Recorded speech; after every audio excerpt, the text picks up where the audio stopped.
Bismillahirrahmanirrahim. Assalamualaikum warahmatullahi wabarakatuh. Good morning, ladies and gentlemen. It's an honor to have the opportunity to present for a distinguished audience. Let me introduce myself. I am Hidayat, a PhD candidate in Management Science at Jakarta State University, Indonesia. The subject of my presentation is Investigation Audit Planning Model Development at the Ministry of Religious Affairs, Republic of Indonesia. Commonly known, the investigation audit is one of the disciplines specifically designed to uncover fraud, including in government.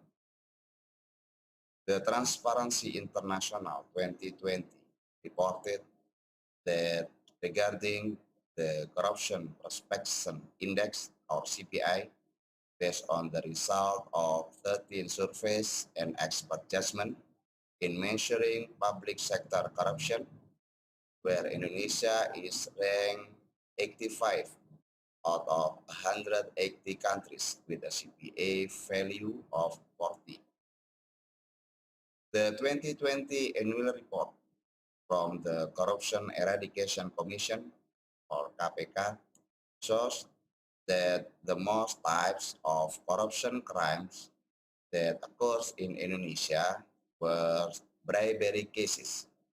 It is more than 65% of 1,007 cases.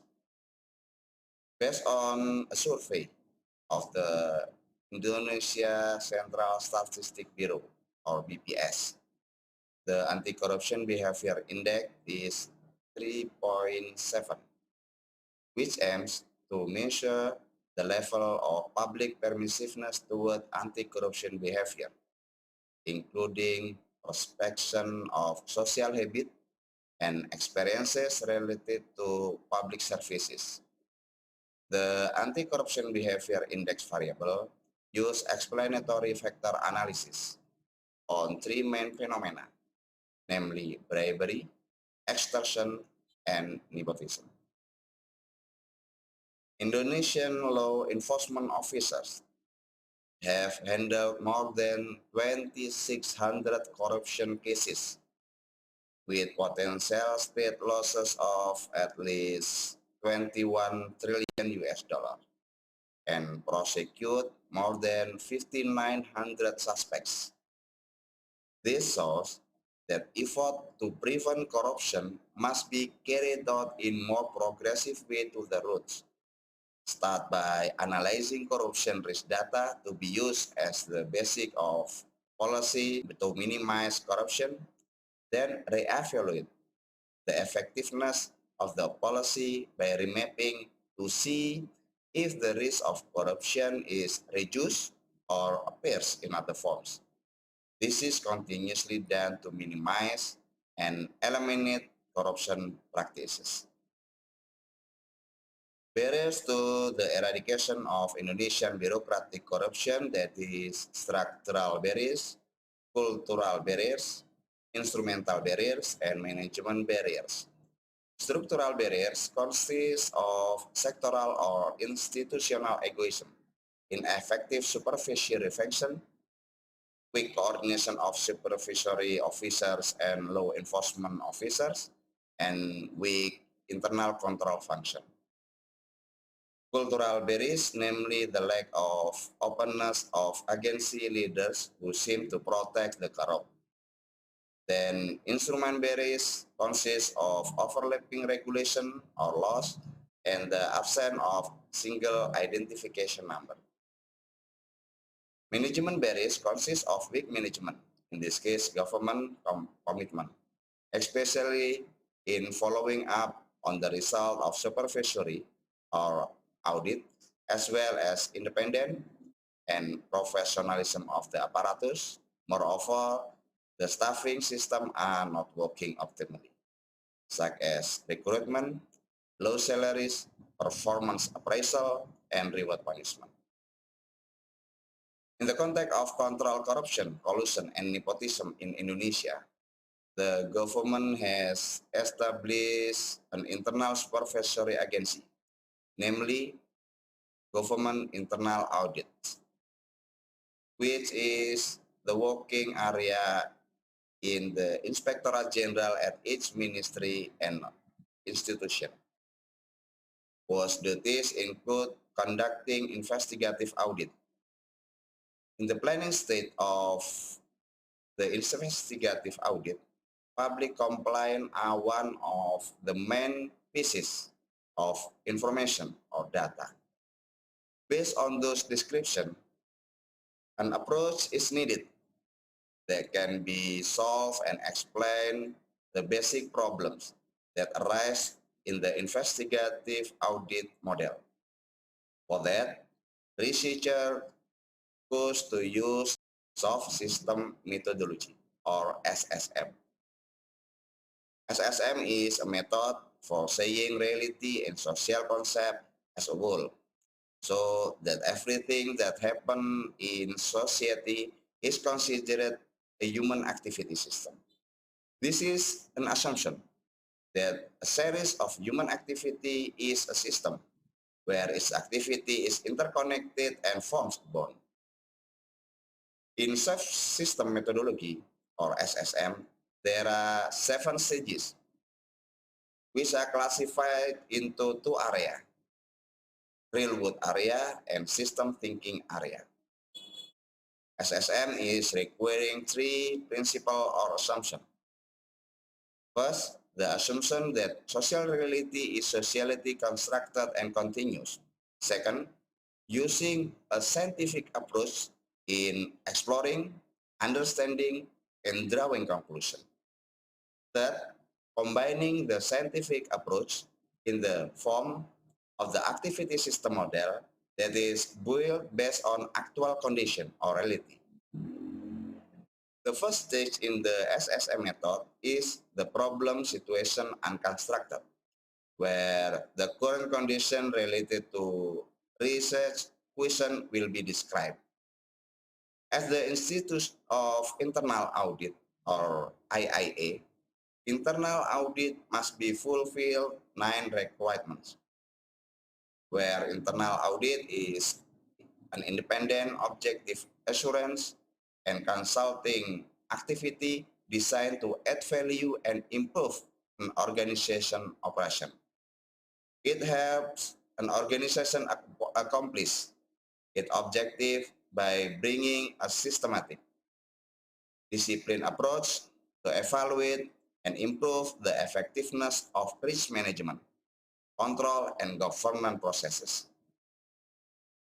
The second stage is problem situation expressed will be observed through pictures and diagrams, known as rich pictures. The preparation of rich pictures required 3 rules that are used as references when complying an image. First, a person or group of people who caused the investigation and implementation of the intervention. Second, a person or group of people conducting an investigation. And third, the owner of the issue addresses or the issue owner. The third stage of SSM is selecting and naming relevant system, where rule definition reflect a variety of viewpoints to improve accommodative condition. At this stage, a conversion process occurs where a formula can be used to convert the input to output, where the answer the question what, how, and why.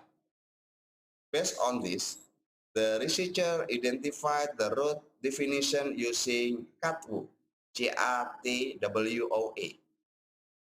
Customers is victims or beneficiaries. Actors was who do. Transformation is input or output. Weltang saung or word view that makes the meaning in context. Owners is who have the power to stop or continue the transformation. Environmental is element outside the system which constraint take as given. The CATWO element is arranged in a root definition is analyzing the transformation so that the transformation process was in line with the goal. Next, the root definition were identified by CATWO will be developed into a conceptual model. At the fourth stage in SSM is a conceptual model based on the root definition that has been identified to the CATWO for further making a series of activities and instruments. In the next stage, the conceptual comparison of the model with real condition is carried out.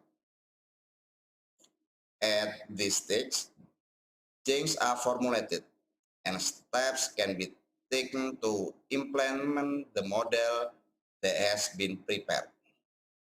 The researchers carried out several steps or activities and compares them with conditions in the field with alternative activities that have been carried out. In the sixth stage, namely determining the transformation, the researcher offer a new model by adding one division at the third level structure at Secretary of Inspectorate General at Ministry of Religious, namely the Compliance Division, which is supported by the Compliance Management Subdivision and the Compliance Analyst, where the Compliance Analyst formation is still in process at the Ministry of State of Apparatus Utilization and Bureaucratic Reform. The Inspectorate General has carried out the role of the supervisory function with three new paradigms that are catalyst, as a consultant, and as a watchdog. In the execution stage of the investigative audit, information from the public plays a very important role. So the Information Management Division is needed. The study result that coordination compliance management in the Ministry of Religious must be added with a compliance division. It becomes a coordinator for the management of compliance at the ministry level by adding service, management, and follow-up function for public compliance at each province and regency or city regional officers. I think this is the end of my presentation. I would like to thank the organizer for having me in this special opportunity. Thank you. Wallahul muwaffiq ila aqwamit thoriq. Wassalamualaikum warahmatullahi wabarakatuh.